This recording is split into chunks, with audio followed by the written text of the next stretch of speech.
Thank you very much. Merci, mesdames et messieurs les dirigeants, Excellences. Aujourd'hui, je voudrais vous parler d'un jour qui est déjà arrivé et d'un jour qui ne doit jamais arriver. Dans la nuit du 4 mars 2022, j'ai reçu l'un des rapports les plus terrifiants depuis le début de l'invasion à grande échelle de la Russie contre l'Ukraine. Ce rapport parlait de tanks russes qui tiraient directement sur les bâtiments de notre centrale nucléaire ukrainienne, la centrale nucléaire de Zaporizhia, la plus importante en Europe, 6 réacteurs nucléaires. L'armée russe l'a prise d'assaut avec sa brutalité coutumière depuis le début de la guerre, sans réfléchir aux conséquences qui pourraient être catastrophiques. C'était là l'un des moments les plus horrifiants de la guerre, alors que personne ne pouvait savoir comment ces frappes russes sur cette centrale nucléaire se termineraient, et chacun en Ukraine se souvenait de ce qu'avait signifié Tchernobyl. Aujourd'hui, la centrale nucléaire de Zaporizhia reste occupée par les forces russes, malheureusement, et elle représente un risque d'accident nucléaire. Il s'agit de la principale source de danger radiologique en Europe et peut-être dans le monde. C'est pourquoi, dans la formule pour la paix que j'ai présentée, le premier point concerne la sécurité nucléaire. En Ukraine, nous savons exactement à quoi nous avons affaire. Et je voudrais vous remercier, vous les membres de l'Assemblée générale, d'avoir adopté une résolution en juillet sur la sécurité des installations nucléaires en Ukraine. La plupart des personnes dans le monde comprennent ce qui est en jeu. L'Assemblée générale a exigé que la Russie restitue le contrôle de la centrale nucléaire de Zaporizhia à l'Ukraine. Ce n'est qu'ainsi que l'Europe et le monde connaîtront à nouveau une véritable sécurité nucléaire. Maintenant, je voudrais vous parler du jour qui ne doit jamais arriver. Puisque la Russie ne peut pas vaincre notre peuple et sa résistance sur le champ de bataille, Poutine cherche d'autres moyens de mettre à bas l'esprit des Ukrainiens. L'une de ces méthodes, c'est de viser notre infrastructure énergétique. Il s'agit d'attaques russes délibérées contre nos centrales énergétiques et contre l'ensemble de notre réseau électrique. À ce jour, la Russie a détruit toutes nos centrales thermiques et une grande partie de notre potentiel hydroélectrique. Voilà comment Poutine se prépare à l'hiver. Il espère faire souffrir des millions d'Ukrainiens, des familles ordinaires, des femmes, des enfants, des villages, des villes ordinaires. Poutine veut les laisser dans le noir, dans le froid cet hiver, pour forcer l'Ukraine à souffrir et à se rendre. Veuillez imaginer votre pays avec 80% de son système énergétique détruit, avec de telles destructions dans son système. De quelle vie pourrait-il s'agir? Récemment, j'ai reçu un autre rapport alarmant de nos services de renseignement. Maintenant, Poutine semble prévoir des attaques contre nos centrales nucléaires et leurs infrastructures. Il vise à les découpler de notre réseau électrique. À l'aide de satellites, et d'ailleurs, mesdames et messieurs, des satellites d'autres pays, la Russie obtient des images et des informations détaillées sur les infrastructures de nos centrales nucléaires. Mais qu'est-ce qui est vraiment en danger? Toute frappe de missiles ou de drones, tout incident critique dans notre système énergétique pourrait entraîner une catastrophe nucléaire.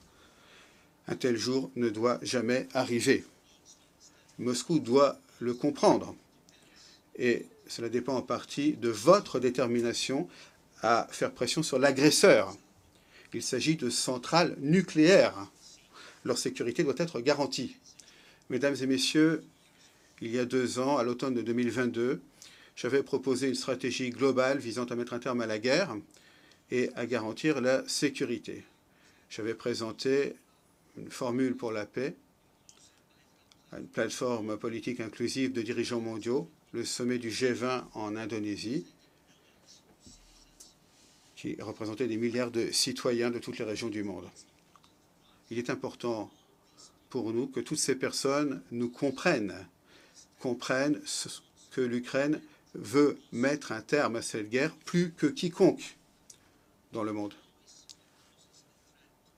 La guerre est toujours une menace pour une multitude. Vous verrez dans les médias, vous lirez ce qui se passe en Ukraine à cause de la guerre de la Russie. Beaucoup s'imaginent comment ça pourrait leur arriver.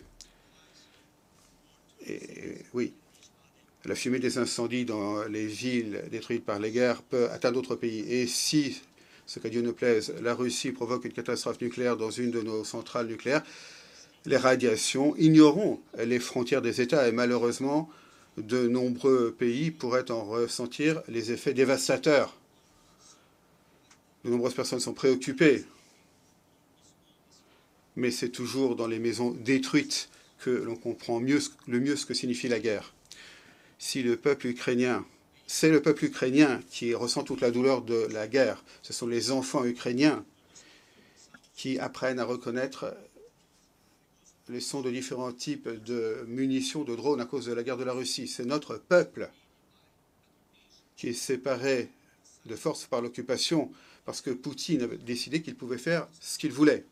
Ce sont nos soldats héroïques qui sacrifient leur vie pour défendre de notre pays des envahisseurs qui veulent voler nos terres. C'est pourquoi nous disons à juste titre qu'il ne saurait y avoir de paix juste sans l'Ukraine. Et je remercie tous les dirigeants, tous les pays qui nous soutiennent dans cette épreuve, qui nous comprennent, qui voient comment la Russie, un pays plus de 20 fois plus grand que le territoire ukrainien, veut encore plus de terres, ce qui est absurde.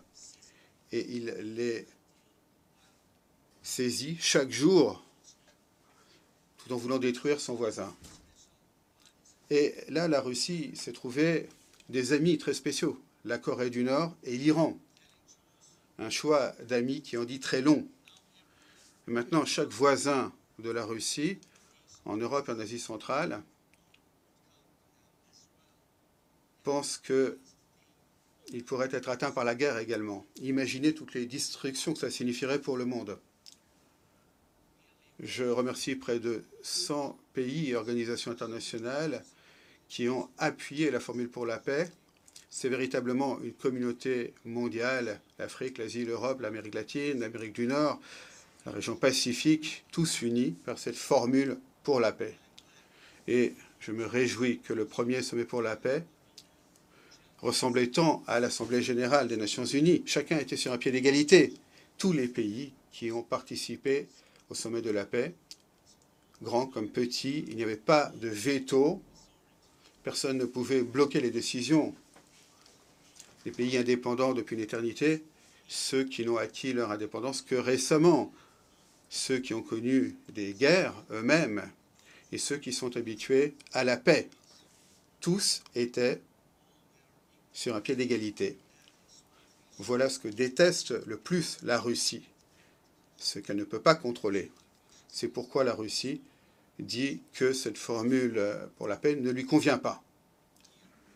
Ici, à l'ONU, j'ai déjà rencontré les dirigeants de l'Inde, du Guatemala, du Japon, de l'Italie, de la Turquie, de la Finlande, du Canada, du Paraguay, de la Slovénie, de l'Allemagne et d'autres. Et je vais poursuivre ces réunions.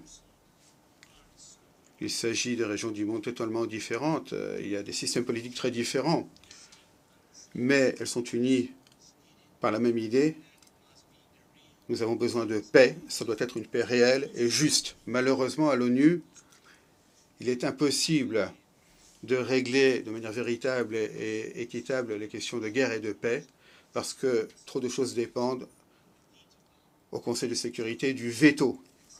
Quand l'agresseur exerce le veto, l'ONU est impuissante à stopper la guerre. Mais la formule pour la paix peut le faire. Car, une fois de plus, là, il n'y a pas de veto. C'est pourquoi il s'agit de la meilleure chance pour la paix. Chacun est sur un pied d'égalité. Elle est efficace, elle est globale. Quand certains proposent d'autres options, des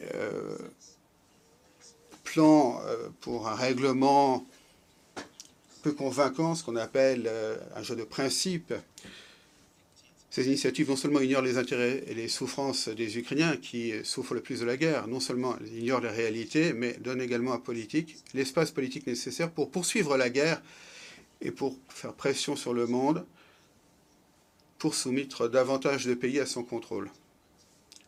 Toute tentative parallèle ou alternative visant à parvenir à la paix sont en fait des efforts pour parvenir à une pause dans la guerre et non pas parvenir à la fin de la guerre. Cette formule pour la paix existe déjà depuis 2 ans. Peut-être certains veulent-ils un prix Nobel pour être parvenu à une trêve, à un gel, plutôt qu'une véritable paix. Mais le seul prix que vous accordera Poutine, c'est davantage de souffrance et de catastrophes. Nous devons rétablir la sécurité nucléaire. Il faut arrêter d'utiliser l'énergie comme une arme. Nous devons garantir la sécurité alimentaire. Tous nos soldats prisonniers, nos civils déportés de force en Russie doivent rentrer chez eux. Nous devons défendre la Charte des Nations Unies, garantir notre droit, le droit de l'Ukraine, à l'intégrité territoriale et à la souveraineté, comme nous le faisons pour tout autre pays. Il faut retirer les forces d'occupation russes, ce qui mettra un terme aux hostilités en Ukraine. Et les coupables de crimes de guerre doivent rendre compte. Nous devons prévenir l'écocide et mettre un terme à la destruction de la nature provoquée par la guerre.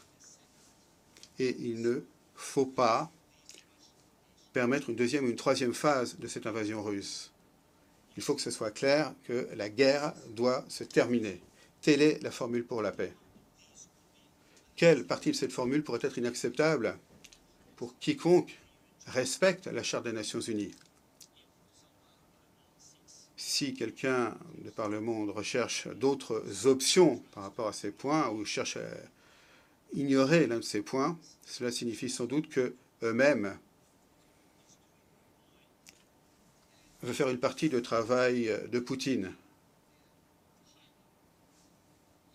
Ce qu'ils ignorent montre ce qu'ils cachent. Et quand le duo sino-brésilien essaye de constituer un chorus avec des gens en Europe ou en Afrique qui cherchent une autre option à une véritable paix juste, la question qui se pose est quel est leur véritable intérêt? Chacun doit le comprendre. Vous n'augmenterez pas votre pouvoir aux dépens de l'Ukraine. Le monde a déjà connu des guerres coloniales, des